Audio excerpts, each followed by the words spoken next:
If you don't watch this video all the way to the end, you like dudes. Now that I got you here, call your mother, as cryptocurrency is absolutely bleeding. But we expected this. We called this out months and months in advance. And before you're like, no, you didn't, I created a playlist just for the people that weren't here grinding with me called Nana Boo Boo, Stick Your Face in Doo-Doo.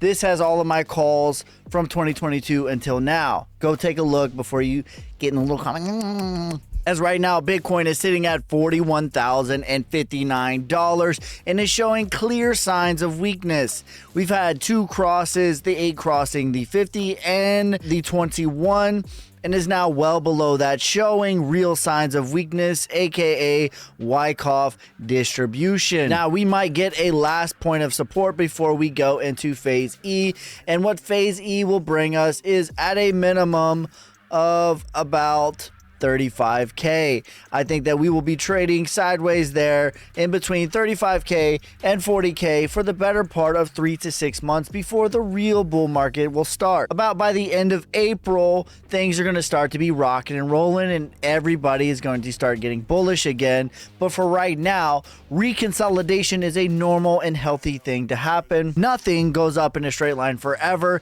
It is perfectly healthy to have a little back test. Personally, I will continue to buy Bitcoin every Monday, every Friday, regardless if it's $7 million or if it's $7. I will be buying every Monday and every Friday. Now, I have some dry powder on the sidelines from where I sold at $47,000. I will start to reaccumulate that starting at about $37,000.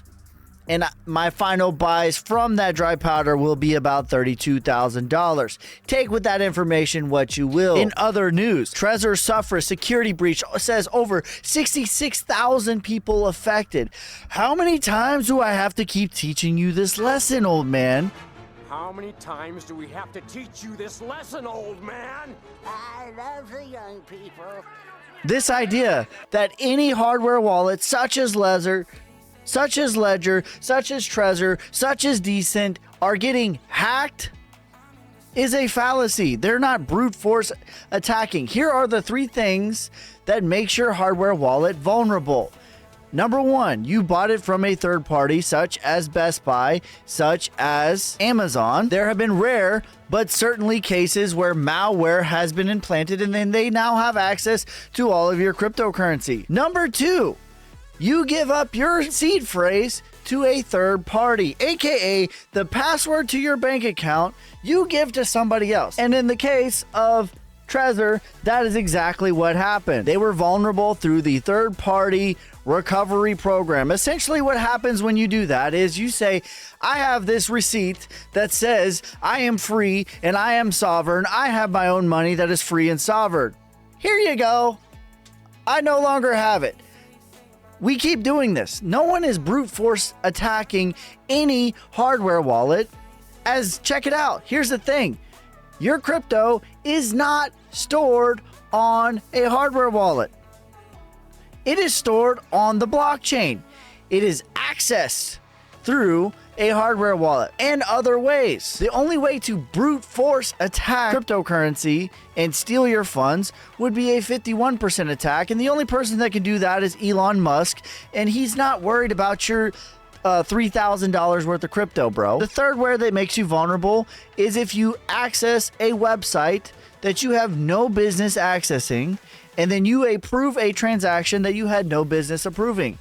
That is on you. Everything in life has a cost. Nothing is free. The cost to security is convenience. The cost to convenience is security. Figure out which one's more important for you. If convenience is more important to you, then great. Don't cry when you get hacked because you have to forego security for convenience. If security is more important to you than convenience, then great. Don't cry about being a big boy and writing down your seed phrase and being responsible with them and not giving your sovereignty to someone else. This same story keeps happening over and over and over again. Not your keys, not your crypto.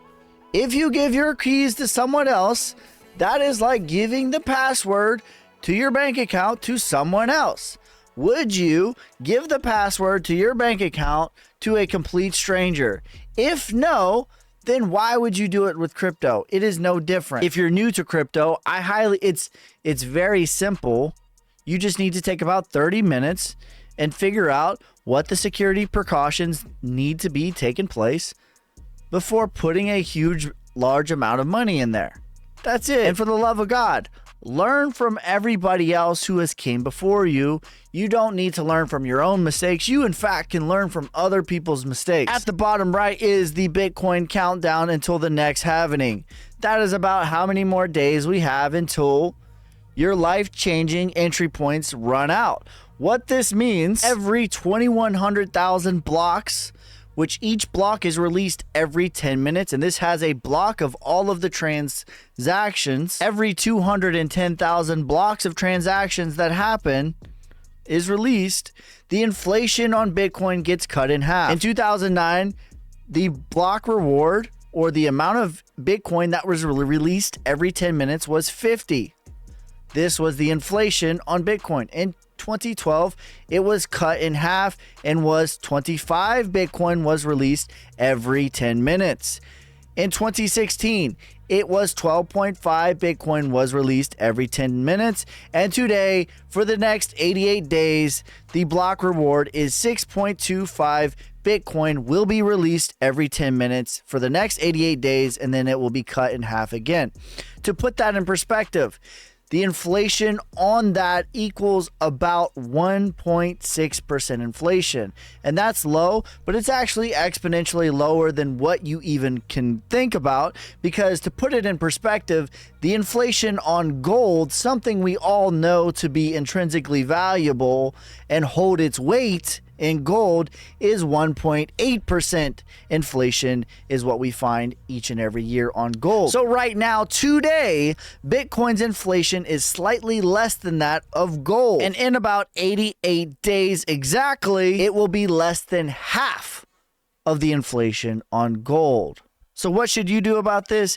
You should continue to dollar cost average. Don't trip by the dip. Follow me for more, you savages. Peace, love, prosperity. God first. God bless. You are now in the presence of a